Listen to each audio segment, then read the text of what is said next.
Hi friends, welcome to blueberries kitchen. Blueberries கிச்சனில் இன்றைக்கி நம்ம பார்க்க போகிறது என்ன, நல்ல காரசாரமான ஒரு தேங்காய் சம்மந்தி ரெசிபி தாங்க. இப்போ வாங்க நம்ம வீடியோக்குள்ளே போகலாம்.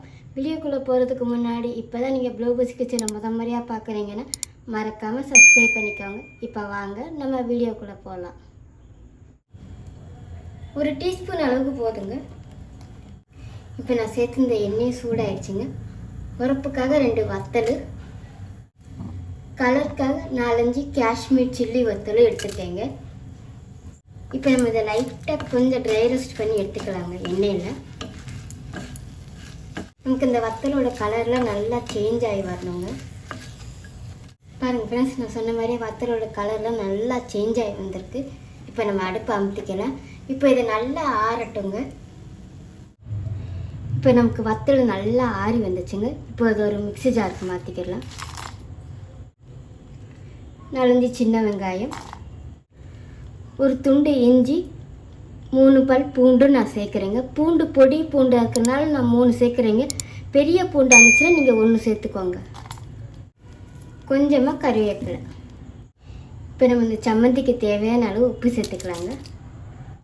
முதல்ல நான் இதை ஒரு வாட்டி நல்லா பிளெண்ட் பண்ணி எடுத்துகிட்டு வந்துக்கிறேங்க.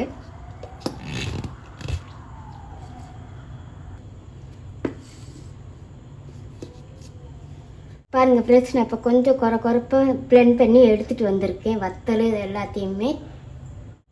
இப்போ நம்ம இதில் தேங்காய் சேர்த்துக்கலாங்க. நான் திருவின தேங்காய் தாங்க எடுத்திருக்கேன். நல்ல ஃப்ரெஷ்ஷான தேங்காய் தான் நான் எடுத்திருக்கேன். இப்போ இதையே நம்ம நல்லா பிளெண்ட் பண்ணி எடுத்துகிட்டு வந்துருக்கலாங்க. தண்ணி ஒன்றுமே சேர்க்காம தாங்க நம்ம இதெல்லாம் நல்லா அரைச்சி எடுக்கணும்.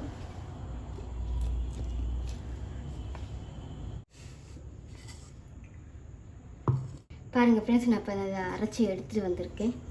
ரொம்ப நைஸாக அரைக்காமல் கொஞ்சம் குறைப்பாக நீங்கள் அரைச்சி எடுத்துக்கோங்க. பாருங்களேன்,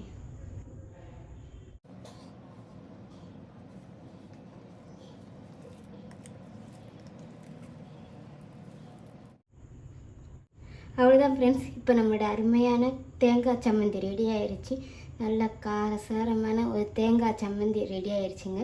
இது நம்ம நல்லா சூடான சுடு சாதம், கஞ்சி கூடெல்லாம் வச்சு சாப்பிட்டா டேஸ்ட்டு சூப்பராக இருக்குங்க. இந்த ரெசிபி உங்களுக்கு பிடிச்சிருக்குன்னு நினைக்கிறேன். பிடிச்சிருந்துச்சுன்னா மறக்காமல் ட்ரை பண்ணுங்கள். உங்கள் ஃப்ரெண்ட்ஸை எல்லாத்துக்குமே ஷேர் பண்ணி விடுங்க. மறக்காமல் ப்ளூபெரிஸ் கிச்சனை சப்ஸ்கிரைப் பண்ணிக்கோங்க. தேங்க்யூ.